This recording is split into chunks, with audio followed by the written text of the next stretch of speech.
9055. Saya Khairunisa dengan NIM 0102-1124290118. Saya Cinta Nazwa Nabila dengan NIM 0102-1282-429060. Baiklah, untuk materi yang pertama adalah hambatan masuk. Hambatan masuk merupakan faktor-faktor yang membuat perusahaan lama untuk terus memperoleh keuntungan ekonomi positif, sementara perusahaan baru sulit masuk ke industri karena tidak dapat bersaing secara menguntungkan.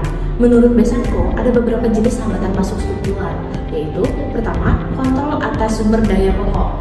Itu terjadi ketika perusahaan lama menguasai sumber daya utama sehingga pemain baru kesulitan memperoleh bahan baku. Contohnya, Liber sedang monopoli tambang berlian dan Pertamina yang dulu menjadi satu-satunya penjual BBM di retail. Setelah sel dan total masuk, persaingan dan daya pelayanan meningkat. Secara dalam Islam, sumber daya umum seperti air, rumput, dan api tidak boleh dimonopoli karena merugikan masyarakat. Lalu yang kedua adalah skala ekonomi dan cakupannya. Pemain lama yang sudah beroperasi dalam skala besar dapat menekan biaya produksi per unit lebih rendah dibanding pemain baru yang masih kecil. Pemain baru biasanya belum mencapai skala efisien, sehingga biaya rata-ratanya lebih tinggi dan sulit bersaing dari segi harga. Contohnya adalah bank-bank besar seperti BCA dan Mandiri yang sudah efisien dengan rasio BOPO sekitar 60%, sementara bank syariah masih memiliki rasio sekitar 90% karena skala operasinya kecil dan membutuhkan waktu lama untuk mencapai titik impas. Dalam grafik yang ada dalam konsep skala ekonomi, sebagai salah satu hambatan masuk menunjukkan bahwa hubungan antara biaya rata-rata dengan jumlah output, yang artinya perusahaan lama yang sudah beroperasi pada skala besar dapat memproduksi dengan biaya rata-rata rendah, sedangkan perusahaan baru yang masih kecil menghadapi biaya rata-rata tinggi karena ini masih membuat pemain baru sulit bersaing dengan harga mereka. C. Keunggulan marketing pemain lama. Di kondisi ini, pemain baru menghadapi tantangan pemasaran meskipun mereka mampu memproduksi produk dengan biaya yang sama dengan pemain lama. Paling tidak, ada 3 aspek pemasaran yang akan menjadi hambatan masuk. Yang pertama, brand pemain lama itu telah dikenal secara luas. Yang kedua, jaringan pemasaran dan agen penjualan pemain lama itu telah lama dibangun. Dan yang ketiga, fasilitas diskon dan harga pembayaran tangguh yang memberikan pemain lama pada jaringan pemasaran juga telah terjalin sejalan dengan kepercayaan bisnis di antara mereka. Selanjutnya, besarnya hambatan masuk ini itu tuh dapat menyebabkan beberapa pemain harus membuat jaringan pemasarannya sendiri. Nah, bila dipandang lebih menguntungkan dalam jangka panjang, pemilihan jalur distribusi alternatif juga merupakan pilihan strategi. Contohnya seperti koran Jakarta misalnya, menaruh koran-korannya pada kotak penjualan mandiri, di mana para pembeli dapat membeli langsung. Nah, cara yang lazim ini berlaku juga di luar negeri. Ini merupakan terobosan yang baru. Nah, ada 2 keuntungannya, yaitu yang pertama, akses penjualan langsung kepada pembaca tanpa melalui jalur distribusi tradisional, dan yang kedua, pasar terekspos akan keberadaan koran baru dan meningkatkan pendapatan produk baru. Selanjutnya, itu poin 2, hambatan masuk strategis. A. Limit pricing. Limit pricing itu adalah strategi pemain lama yang menetapkan harga yang rendah sebelum masuknya pemain baru. Dengan rendahnya harga tersebut, pemain baru itu dapat mengurungkan niatnya untuk masuk ke dalam pasar karena tidak menguntungkan. Nah, dalam buku Adibar Makarim itu menjelaskan sebuah ilustrasi ekonomi mengenai strategi persaingan di pasar monopoli. Ilustrasi ini menggunakan contoh perusahaan A dan juga perusahaan B, di mana perusahaan pemain lama dan yang B itu akan masuk ke dalam pasar. Nah, di buku itu juga menggambarkan bagaimana kedua perusahaan tersebut berpikir dan membuat keputusan strategis untuk memaksimalkan keuntungan mereka. Selanjutnya, di dalam gambar tersebut, ini pilihan yang akan dipilih sama A karena jika pemain baru tidak akan masuk pasar. Karena bila ancaman masuk pemain baru, maka pemain lama akan memilih skenario 3 atau limit pricing untuk mencegah masuknya pemain baru pasar.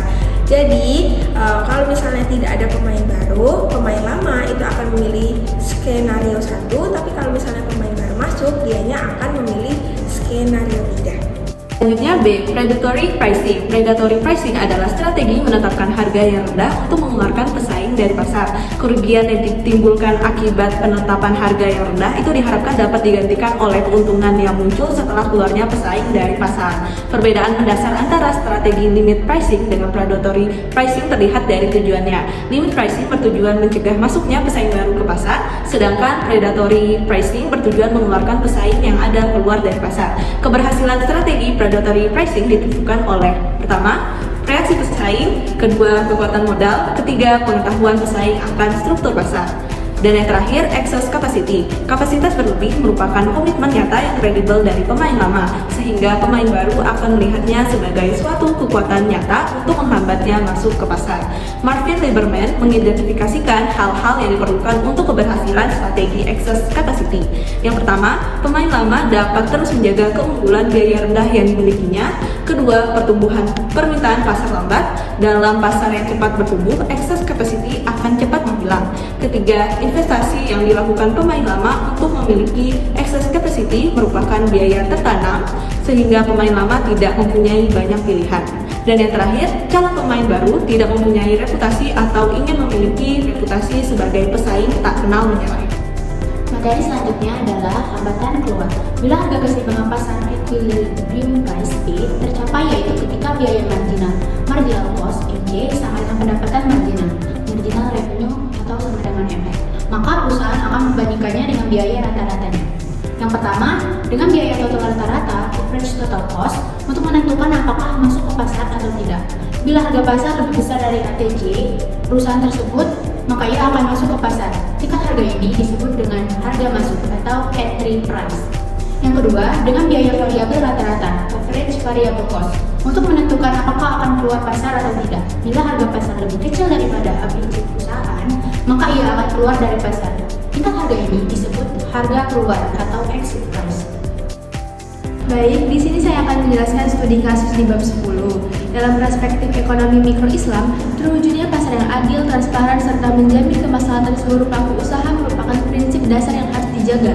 Namun, dinamika kompetisi sering menunjukkan adanya hambatan masuk yang menciptakan ketidakseimbangan dan bertentangan dengan prinsip syariah. Kondisi ini tampak pada industri susu UHT di kota A, yang selama lebih dari 1 dekade dikuasai 2 perusahaan besar, yaitu Baramah Dairy dan Nafis Milk, yang tidak hanya mengendalikan hampir seluruh sumber daya pokok berupa akses bahan baku susu segar dari peternak lokal, tapi juga menikmati skala ekonomi yang sangat besar, sehingga mampu menekan biaya produksi jauh lebih rendah dibandingkan pendatang baru, serta memiliki keunggulan pemasaran melalui jaringan distribusi eksklusif di supermarket, sekolah, dan lembaga pemerintahan. Ketika Faris, seorang pengusaha baru, berupaya memasuki pasar dengan merek Thoibah UHT, ia mendapati hambatan masuk struktural yang nyata, seperti keterbatasan akses ke sumber daya akibat kontrak jangka panjang pemain lama dengan peternak, tingginya biaya minimum, efisiensi produksi, serta dominasi brand awareness pemain lama yang menimbulkan switching cost bagi konsumen. Selain itu, ia juga menghadapi hambatan masuk strategis berupa praktik limit pricing, di mana Barakah Dairy menurunkan harga produknya hingga mendekati biaya marginal agar Faris tidak mampu bersaing. Kedua, predator pricing yang menargetkan wilayah pemasaran Thoibah UHT secara khusus, serta ekspansi kapasitas produksi yang sengaja diumumkan ke publik guna menciptakan persepsi bahwa pasar telah jenuh sehingga tidak menarik bagi pendatang baru. Semua bentuk hambatan ini menciptakan lingkungan yang bertentangan dengan nilai-nilai ekonomi mikro Islam seperti keadilan pasar, larangan mengambil keuntungan yang merugikan pihak lain, serta kewajiban menghilangkan gharar dan praktik yang menghancurkan potensi usaha baru yang halal dan bermanfaat bagi masyarakat. Yeah, Bobby Valentino.